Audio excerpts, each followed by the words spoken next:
I'm here with Coach John Harbaugh of the Baltimore Ravens on episode number 39 of the Path to Fall podcast.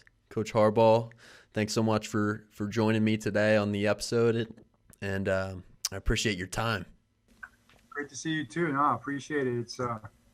It's always fun. You know, they got a lot of love for Gilman and Bryn Mawr, of course. So appreciate. Allison had a great experience in your class, and it was awesome.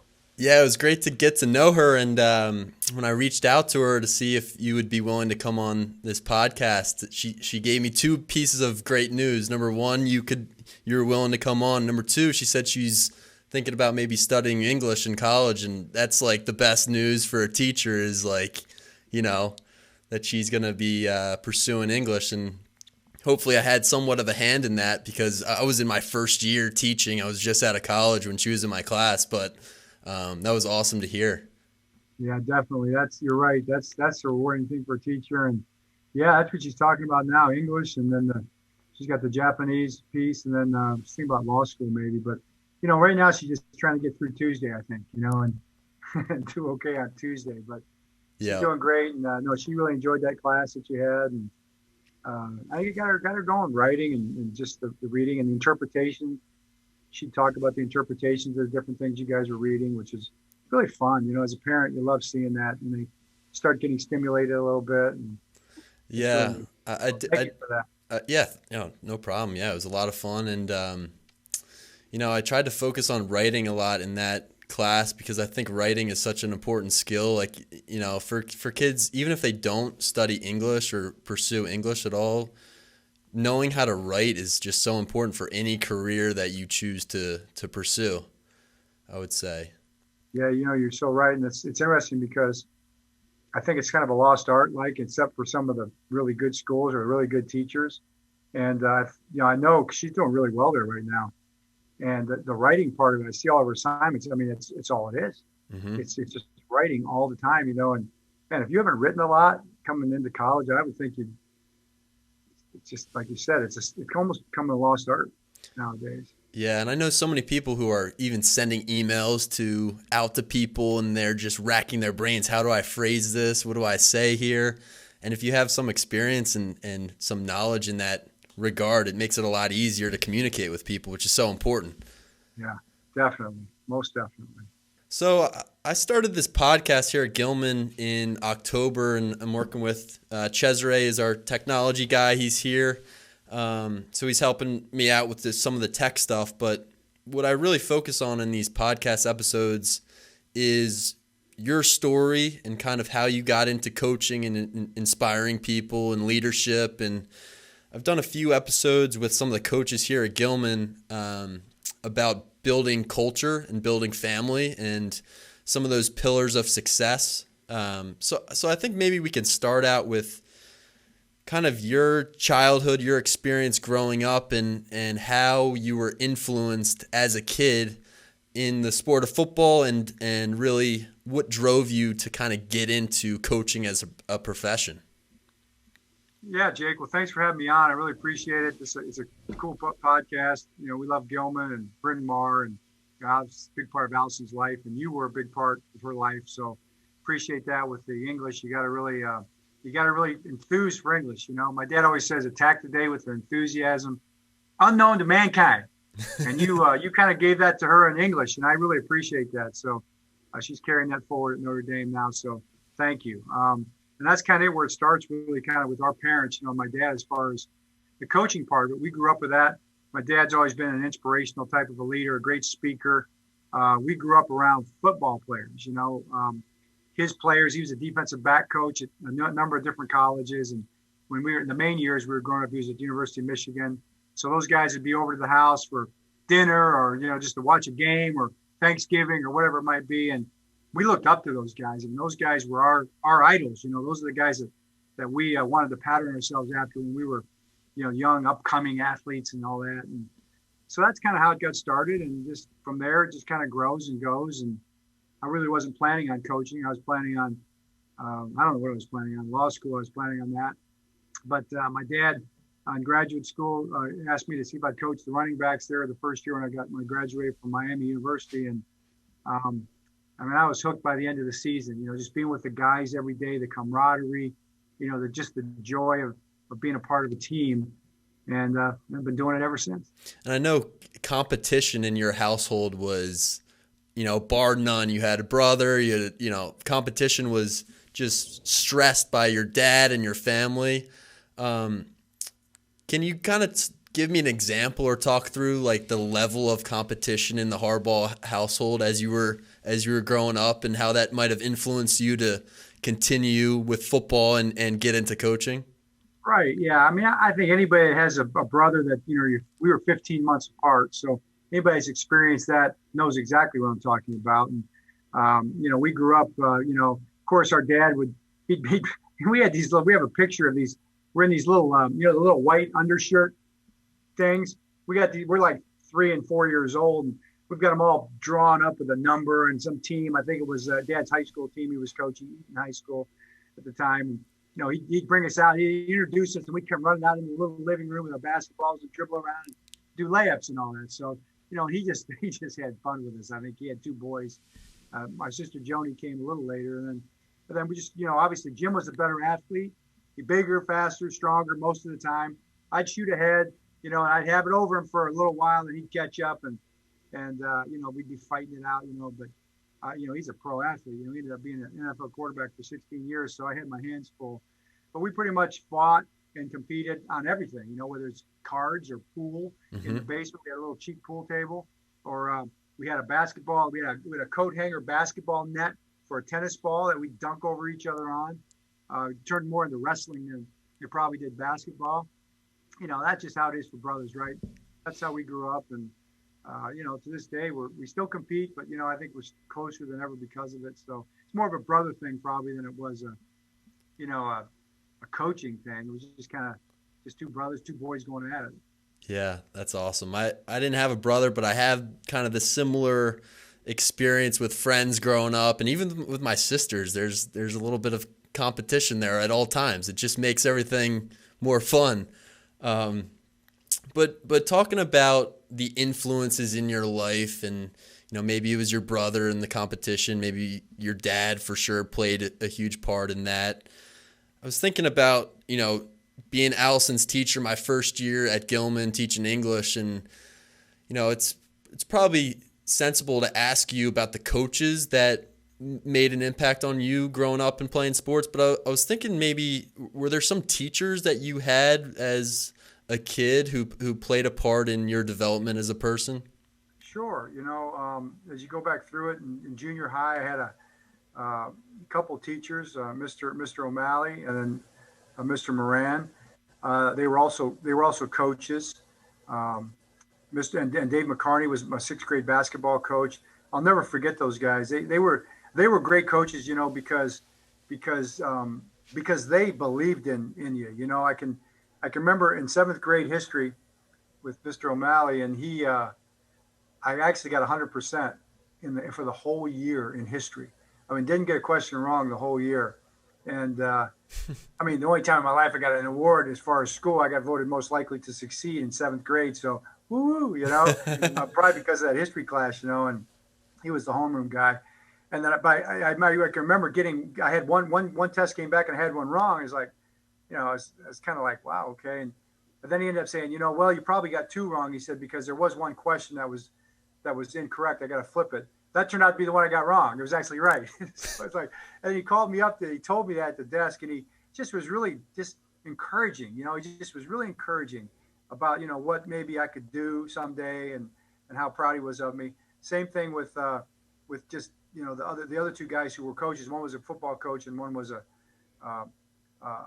basketball coach. And Tom Minnick was a family friend who coached us in Little League football. These people were always uplifting. They were always 95%ers, I would say. 95% of the things that they told us were positive. They told us what we could be. They told us what we were capable of.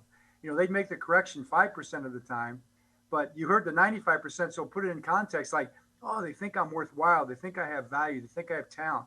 They think I can actually accomplish something. I think just as a teacher, this so well, right, Jake? I mean, young people, they need that. They need to know that you value them and that you see something in them, and that they have gifts and abilities. And when you can tap into that, then I think you can also teach them where they need to learn to improve, and you can challenge them and help them grow and to be better. And it's got to be, just push them to do the best they can do. But that's where I first kind of experienced that in junior high, and my dad always says it just takes one person to believe in a young person for that person to do something, but it takes at least one person. Yeah. Really, nobody can do it on their own. And man, I think that's so true. Yeah, and I've talked about before, just in my experience, the teachers and the coaches who told me that I was good at something growing up played such a huge role for me, because when you're in 5th and 6th and 7th grade, you don't really know what you want to do. You have no clue, right? You barely know what you want to do when you're in college almost. And those teachers that said, "Hey Jake, you're a pretty good writer, or you're a decent lacrosse player. You might take this somewhere." Right? That forces you to like that sport or that activity a lot more, just in my experience there. It's so true. And I bet you probably experience this like we all do. You look back, okay, when you're in 5th or 6th grade, and you realize, and you remember how insecure you were and how insecure everybody else was, and you're really self-absorbed. I mean, heck, most of us still are. But back then, you really didn't take into account, there's no empathy. The way kids talk to one another, it's hard. Kids will look at themselves in the mirror, am I cute? Am I ugly? Am I too skinny? Am I too fat? Am I too short? Am I too tall? Am I smart? Am I dumb? They look in the mirror and they don't know. At some point in time, then they make a decision about themselves based on what other people tell them. And you just, as a teacher and a leader, you can't leave it up to the other kids to define people. You have to be the person, I think, that, and if you can do it in your classroom, if you can build that kind of an environment where people understand the value of uplifting one another, but really you got to do it. And you do a great job of that. I know, because my daughter had you in class. If you can tell somebody that they're special, that they're valuable, that they're meaningful, if you can act in a way around that communicates to them that you like them as a person, then they go home and they look in the mirror and they go, maybe I am okay. Mm-hmm. Maybe I do have value. That's a huge thing. Right. And there's, especially in the world today of kids growing up with social media, there's so much comparison going on, because you only post on social media the things that, you think you're not going to post a picture of you on the couch on a Saturday. You're posting a picture of you at the beach. So everyone's life looks pretty perfect. And there's so much comparison going on with kids. I think that message is really important. Yeah, you're right. It's tougher now than ever, for sure. Yeah. So Coach, I was thinking about building a team culture, and we've done some podcasts with the coaches here at Gilman on culture and leadership and some of these values that I know that you instill in your players every day. But I was thinking, what is culture really, and what are some of those pillars of a successful winning culture for you and the Ravens? Yeah, it's something that word I love the word and I hate the word, because it sometimes it gets kind of misused as a cliche. We're going to rebuild the culture here. And it's such a vague word too. Such a vague word. What does it mean? And that's something that, but it's real. The thing that you're talking about, the thing you're describing is really everything, be it a team or a classroom or a corporation or whatever. It's everything, because it's the work environment, it's the belief system, it's the principles, the standards. So we could probably talk for days about the different things we talk about and the different terms that we use to describe the expectations. But I think in essence that's what it is. It's a vision, which is I would say defined as a shared understanding that you grow into, and that ends up being kind of based on shared experiences and shared values and the way you look at things, conversations, communication, all that kind of stuff.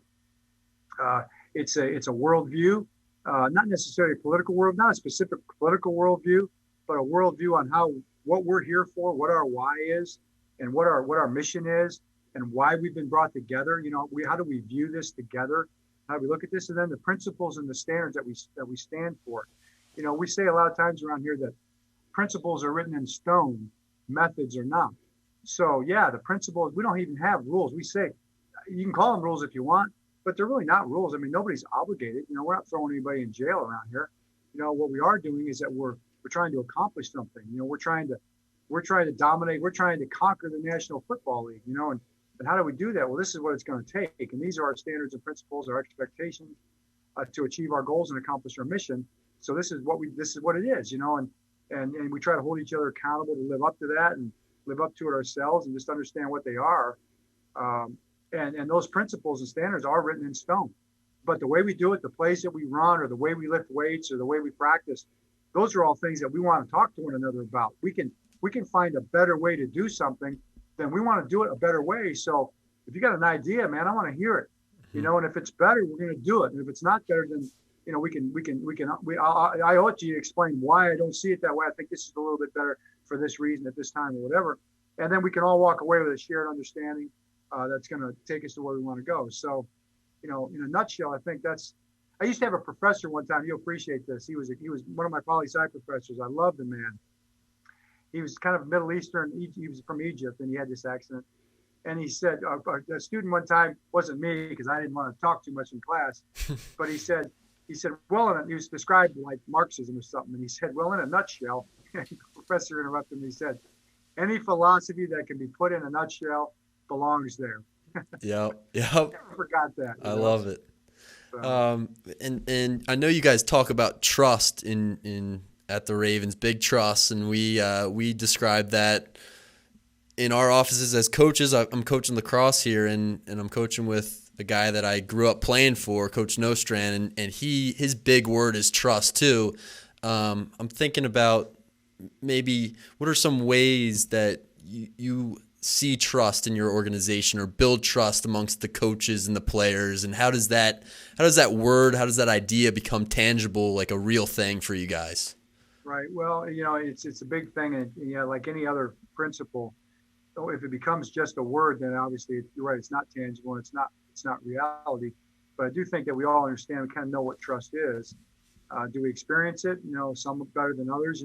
People have been brought up different ways, come from different places, different races, different spaces, different experiences, different economic backgrounds. Everything is a little different family situations. So, everybody comes in from a different place. So you got to establish, kind of what you mean by that. It's funny that Lamar started the big trust thing because we, trust is, I think it really resonated with him back his rookie season.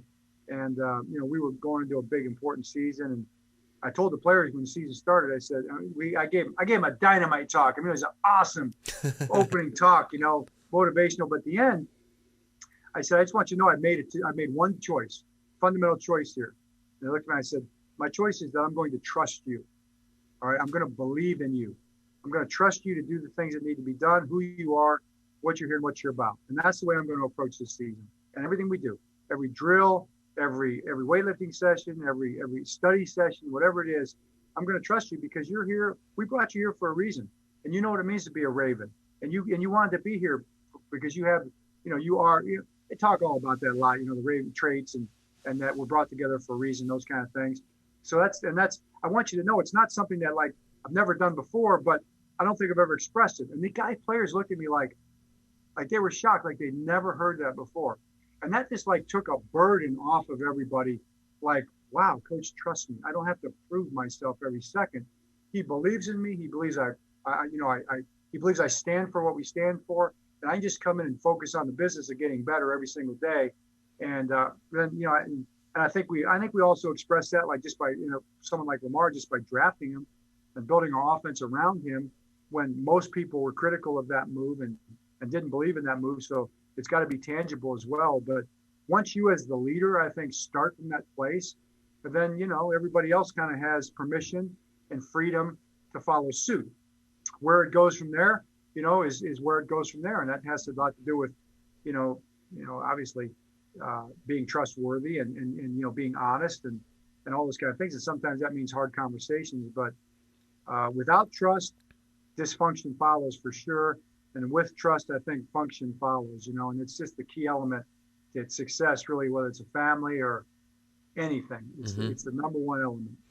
I was something that really resonated with me was before I came into this conversation, I was watching some videos of you on YouTube and some interviews you've done in the past, and one of your stories you told was about an experience with Ed Reed during the season where you won the Super Bowl, and about maybe he wasn't totally buying into your schemes at first, and there were some maybe awkward moments or some confrontational moments between you two, and you were talking about how coaches not only need to like their players but need to love their players, and that really hit home with me, because not only the idea of trust in a team, but the idea of love and family is, I know that's huge for you, and I think that's why your guys love you and they love being Ravens. You're right, and it's an intentional thing, like Ed, Ed Reed and I are very close right now, and we always will be, and in a way we always were, because he was a star player and I was a head coach, and that you're kind of in a partnership in the National Football League when you do that. You're kind of stuck with each other in some ways.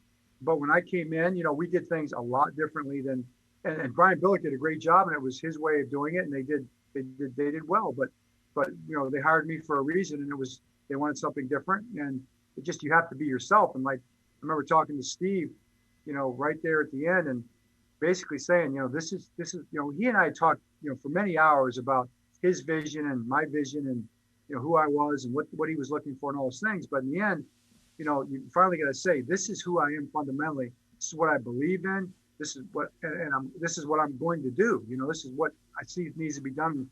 These are my principles. These are written in stone.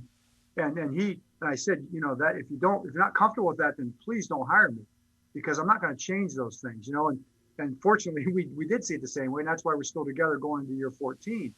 Because we shared those types of beliefs and principles. Not that we haven't, we have conversations all the time about how to apply them. But that being said, Ed didn't always see the application, didn't understand it, didn't agree with it. Why are we doing this? Why are we doing that? And that was good. So I'll listen. But if we disagree at some point in time, and you're the leader, you gotta forge ahead with what you think is right. And there were, it's painted like we didn't get along. There were times we didn't. Mm-hmm. There were days where we didn't really get along, or there was even weeks sometimes we didn't get along. But there were also days and weeks where we got along great, and we laughed and had fun. And I'm a secondary coach, a defensive guy by nature, so we talked secondary all the time. I had Coach Brian Dawkins at Philly, mm-hmm. and Ed was always interested in how Brian saw things, and so we had, it's always like that. It's part of it. But finally we got on that bus after the Super Bowl, and he had a bottle of champagne. He was sitting. I got on the bus. It was the last bus to leave the stadium. I got on with my daughter, and we sat there. And he was sitting in my seat, Jake. My seat, front right seat. He's big old smile on his face, bottle of champagne. Might have had a cigar too. So I sat down in what's normally Ozzy's seat, the GM seat across the way, and we just kind of laughed. Just kind of, I don't know what we did, but we just kind of smiled. And he just said, Coach. He said, now I see it. Love it. Now I see it. And that's all he had to say. That just cemented everything, those principles and what they were there for, and what we had become as a team, and when it led to that championship. So, that's kind of what you dream of as a coach, and you hope for, someday for that to be the case. Yeah, I just love that story, because at times it's hard to get guys to really buy into the vision, but it just, everything came together there at that moment for you. You won the Super Bowl, and everyone was bought in on the team. You always got to be explaining. You always got to be talking, and sometimes it's tough conversations. And hey, you make mistakes as a coach or whatever, a leader. And when you do make a mistake, you got to be willing to acknowledge it. If you don't, you lose credibility. That's how you lose trust real fast. But when you're right, you're right too. And you can't be afraid to say, hey, this is right. This is what we're doing, because this is the right way to do it. And someday I hope you see that. And then the other thing, I think you always paint your vision for the player. We talk about team vision, which is kind of what we're talking about here, but you also have to talk about individual vision. Players, students, teachers, all of us, we have a vision for our career and for where we're going as people and stuff. And I think you've got to share that vision with them, find out what their vision is, and share what your vision is for them too. Help to build. Sometimes they don't see themselves as good as you might see them, or as being capable as maybe they may not see themselves as going to go as far as you might see it. So you paint that for them too. But I think you have to be on the same page as sharing their individual vision and goals for themselves too. But it takes a lot of work. I mean, you got to be talking to guys, communicating with guys. Guys, I say guys, I mean guys, gals, men, women, Mm-hmm. players, students, whatever it might be. You've got to work at it, and that it takes a lot of effort. Another point of conversation I wanted to ask you about is leadership and all the different types of forms of leadership that you've come across in your career. How has your understanding or perception of what a good leader is, how has that changed for you over the course of your career? Yeah, like I do read quite a bit, and I take a lot of notes, and I look for stuff that can help me. Like I just look for things that I can use, basically, Mm-hmm. whether it's a story or a way to say things, an outlook. Sometimes I'm not big on the theory. Like I know what a growth mindset is, but I don't dwell too deep into all that stuff because it's good. It's good to know it, but I don't look at it and say, okay, this is going to make me a better leader. I've got to study leadership. I think it's just more about being a person. So a transformational leader or whatever. All the I like buzzwords. all the buzzwords. Yeah, I don't remember most of them, but I do think that's there's a lot to that, and Mm-hmm. I like to be seen as transformational in people's lives. But the biggest thing that I learned because of Allison. I learned that you have to basically, if you really want to be effective and successful, you can't just talk a good game. I mean, you have to actually. It's not even so much like your players. I mean, I think you need to like people, and you've got to like being around them, and you better like the job, and you better show up with some enthusiasm, like my dad says, you know. But you have to decide that you're going to love people. And if you are not, if you're a coach that doesn't fundamentally love people, especially young people, the people you're coaching, then you need to get out of it. I mean, why are you doing it? That's the whole point. To whom much is given, much is required. And when you're put in a position that you're a mentor, leader, a teacher, a rabbi, to use a biblical term, when you're put in that position, man, yeah, too much is required, too much is given, much is required. That's a huge, huge responsibility. You hold that person's self-perspective in your hands. And that's just something that it's going to impact them for the rest of their lives. If you can't come from that from a perspective of love, then you are like a cymbal, to use another biblical term, just banging away and just making noise.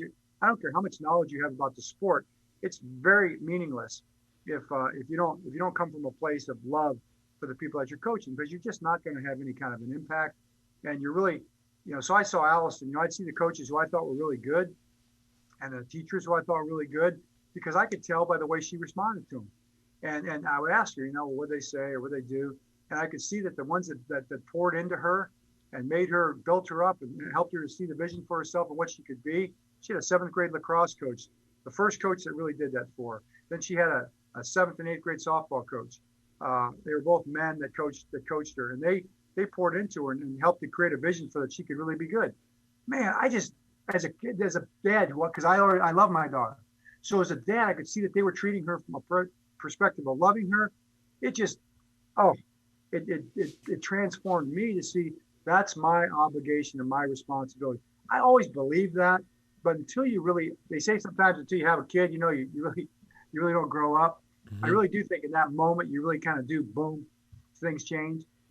That's where it changed for me as a coach, and I made a decision. I was going to, the best of my ability, treat every player that I had as if they were my own son, and I would talk to them as if I would want them to be talked to if they were my own son, in that type of a way. And really, that's the thing probably that transformed me the most. I always believed in it, but now it became much more personalized, when I saw Allison go through it. Yeah, I had a similar experience to that playing lacrosse in college. And a lot of these lacrosse teams now, they have, 50, 55 guys on the team, and only 20 guys play, if that. And I didn't really see a lot of the time on the field. And, I have a lot of friends who they came every day to practice. They worked really hard. They did everything that everyone else was doing. But on game day, they weren't really getting out there as much. And I think as a coach, you're saying exactly what I'm thinking is the coaches have to focus and pour into the guys that are going to play, and then the guys who are just on the sidelines, just the same, right? Because you're not going to have a team unless everybody is bought in and everyone's on board, even the guys that aren't really getting out there as much. 100%. One of the biggest challenges for me is the injured players. it's so easy to kind of leave those guys off to the side, forget them, because you are working hard as a coach to get your team ready and all the other guys you're dealing with. And just to have a conversation with those guys sometimes, because they feel more isolated than anybody. They're not even, they don't feel like they're even a part of the team. And yeah, that's why I say, you aspire to be a coach, a teacher, and, it's a big obligation, big responsibility. Mm-hmm. Coach, another thing that I was wondering about, and this is something that we talk about in my English classes at Gilman, is what success really is. And I know that's another, that's a broad topic of success, but I'm just thinking about like the day-to-day things that you do and your players do for the Ravens, and do you see success as almost like a destination that you're trying to get somewhere, or is it more a day-to-day process thing where if you can win the day, if you can win the little things, if you can do what you need to do to get your mind right that day, you've really done your job, you've found success in the mundane? I think that's really well said, and I would agree with it 100%. But I don't know if they've ever said life is a journey, not a destination. That may be a bumper sticker or a block of wood now, but no, that's true about success. It's a process. I read one time where Arnold Palmer said he never made a bad putt, or he never missed a putt. He said he never missed a putt. It's like, wow, he missed a lot of putts. We all do. Even Arnold Palmer missed a putt. He said, no, he just it's whether he makes a good putt or not. And that's the thing. It's like if he gets over the ball and he makes a good putt, then that's what he's chasing. That's what he can control. The outcome is not something that you can oftentimes control, but you can control whether you do something well, do something right. And that's exactly the process that you're talking about. We're very routine in football. We like our routine, because that's the process. And we have meetings, we have training weight room sessions, we have skull sessions, we have board sessions, we have walkthroughs, we have individual period, group period, team period, we have scrimmages. And all those things that I'll say oftentimes football is a practice sport. That's what we're talking about. It's a process sport. Really, everything is, right? Malcolm Gladwell, 10,000 repetitions. I mean, good ones, doing things the right way. I mean, that's what anybody can be great at, just about anything, if they do it enough times the right way, and that's what separates really, good from great or mediocre from good, is the willingness to really work on it, and obviously good instruction. And routine.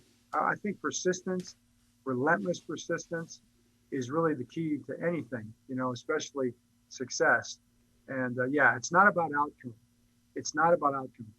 We say all the time, we don't say, do your best, but you got to ask yourself, are you really doing your best? Are you? And be honest about that with yourself. And if you are, then you're certainly a success. And, 9 times out of 10, the outcome will be successful. And when it's not a failure. You talk about getting up from failure, responding from failure, and that's not only important in football and lacrosse, but just a life skill is just getting back on the horse and responding the right way. Is there a failure that you've had or a perceived failure that you've had that's like your favorite failure that you really grew from and learned from and were able to respond in the right way afterwards? Yeah, guy. My problem is I have so many of them. It's a large swath of events and situations to choose from. But my biggest failure probably was that one that kind of sticks in my craw mostly is the same one you talked about. I wasn't successful as a player as I wanted to be in college. And I can make a lot of reasons for that. I got hurt in high school, got hurt again in college. It wasn't good enough.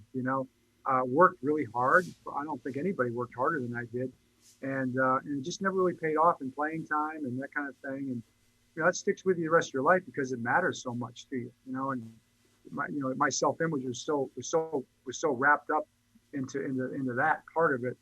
And then you walk out, and it's like boom. I was not a success as a player. So I think probably in the end, it's just what we just talked about. I had to come to grips. I would say I'm still coming to grips with, I wasn't a failure. I did do everything I could possibly do to be as good as I could be. It just wasn't good enough, to be an all-conference player or an all-American player or anything like that. But it doesn't mean I wasn't the best player I could be. at that time, in the situation I was in. So you apply that, go forward, understand. Sometimes failure is better than success, right, Jake? Because, when all of a sudden you go through that, which is it was very painful. Mm-hmm. And you go through that like later as a coach and you get fired or you get beat in a game or something, you have heartbreaking moments. It's like, well, I've been here before. I know that the sun is going to come up in the morning and I'm going to keep plugging away. And I do think, Michael Jordan says it. He's failed more than anybody, and he's the greatest basketball player that ever lived. And it's the failures that make him the success that he is. And to me, that's absolute true principle in life. And you've probably taken so much of what you learned from that experience into your coaching. That's the same for me. If I didn't have the experience of not really playing much and, sitting on the sideline, I maybe wouldn't see the players here at Gilman in the same way, or some of the players that maybe don't have as much confidence out there, or they have the skill set, they just don't have the right mindset. There are a lot of things that I'm seeing on the coaching field that I might not see if I didn't experience it myself as a player, I think. Such a great point. I mean, you look over and you see that guy, that player, that gal, and you're like, you can empathize. You can put yourself in their shoes, and you're going to walk over and have a conversation that you probably wouldn't have had if you were the All-American player that led the team in scoring, right? Right. You just might not have seen that person if that had been the case. And that's the gift. That's the gift that God gives us. It's all things work for good for those who love him and are called according to his purpose. He's got a plan. I believe that because I do believe things happen for a reason, but, I happen to come from a faith perspective, but all things can work for good. There's a psychological element to that as well, if you choose to look at it from that perspective. And that's what leads ultimately to success, to empathy for sure, to making a difference in people's lives. And then ultimately as a coach, you're young, right? Don't you look forward to the time, 15, 20 years from now, your old students or your old players come back and say, Coach, or Mr. Scott, remember when you said this? And you're like, and you might remember and you might not. But, they'll say that made all the difference for me. Man, that's going to be the moment where you're going to get chills. You're going to get goosebumps and your hair's going to stand up. You're like, that's why I wanted to be a teacher and a coach. That's why I did that.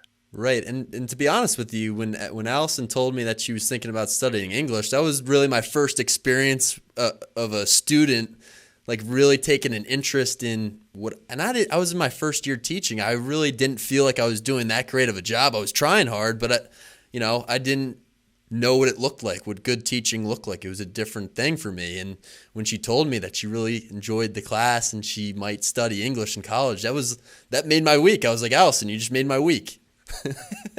Cool. You're right. It's what it's all about. Yep.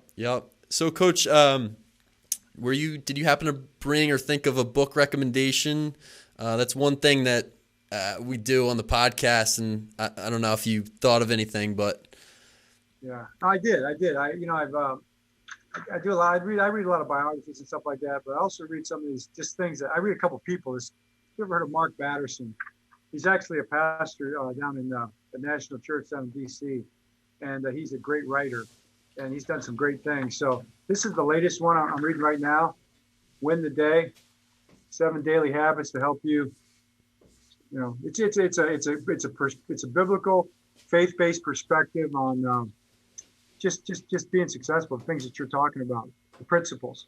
And I get so many great ideas from him and from this book right here. What I do on my phone, I take my phone, I'm reading it. It takes me forever because I see something and I type it on my phone. That's how I get my notes, I got two thumbs like sausages half the time. This phone is a mind of its own. It writes what it wants to write half the time. But that's how I take the notes, and I'll use this stuff with my players, because it's just good. It's principles, And once you learn something, like you're saying, when you read, I always joke with our players because players, we're dealing with guys. I got asked a question yesterday, about coachability, and it was a gal who was a former athlete, and I said, believe me, you women, girls. This may be the wrong thing to say, but my experience has been they're so much better than men, so much more coachable. They learn so much better. We are so stubborn, right? I tell our guys, I get it, okay? I'm like you. I don't like to be taught, but I do like to learn. Mm-hmm. Because when I learn something, that becomes something that becomes kind of mine now. It becomes my property. It makes me better. But I don't like the person telling me because I got pride. I got this pride thing, this guy thing going on, So he gives me some really great things. as far as teaching the guys and talking to the guys, and hopefully you break through that I don't like to be taught guy issue. But yeah, so love it. And that's exactly what we were talking about. Win the day. It's the process. It's the little thing. It's the routine on a daily basis that ultimately leads to the long-term success. But it's, maybe you're not thinking about the long-term success. You're just trying to do the right thing in the moment. Right. Well, we talk all the time. WIN. We have this thing. It's win, but it's got a dot between the W and a dot between the I and a dot after the N. And you know what it stands for is, what does it mean to win? It means what's important now, which is exactly to your point. It's an old Lou Holtz term. He talks about it, but you know, you got to determine what's important now and take care of that. And then the big picture win, that tends to take care of itself. Well, Coach Harbaugh, it was a pleasure to talk to you today, and I appreciate your time. I know you're busy, but it was great to see you in person and get some really good lessons from you. I learned a lot from talking to you, and we're rooting for the Ravens this year for sure. We can't wait for the season, but thanks again for your time, and hope to talk to you again soon. I enjoyed it greatly, Jake, and yeah, it's a great podcast you're doing. We between Bryn Mawr, Gilman, and Roland Park, that little partnership you all got going there, man. It changed my daughter's life, but it directed her in the right direction, and we'll be forever grateful. So it's an honor and a privilege to be on there with you. Have a great day. Thank you very much. Win the day. Win the day. Win the day. All right, man. We'll see you. We'll see you later. Thanks again.